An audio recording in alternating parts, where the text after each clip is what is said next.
Welcome back mga katambalan, mga hot topic and issue pag-usapan natin. Update po tayo kay Barbie Fortesa kung saan ay nag-post itong si Barbie sa kanyang social media account ng isang libro at ito nga po ay yung The Housemaid na kung saan makikita yung hilig nitong si Barbie sa pagbabasa ng mga books.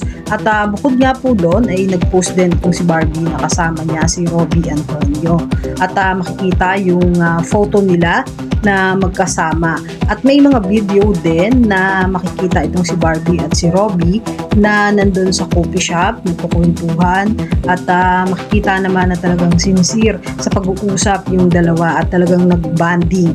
Samantalang si Barbie naman po ay nag-morning run kahapon at ito nga po ay yung unang pag-morning run nitong si Barbie sa taong 2026.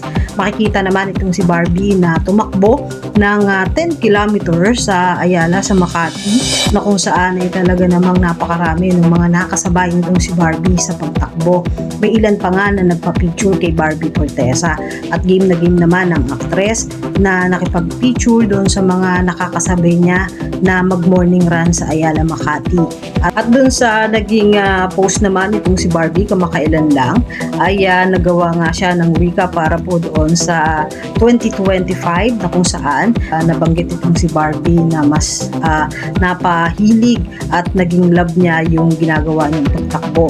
Na nito nga lang taon ng 2025 makikita naman yung ilang mga photo itong si Barbie doon sa mga fun run at activity na sinalihan ni Barbie.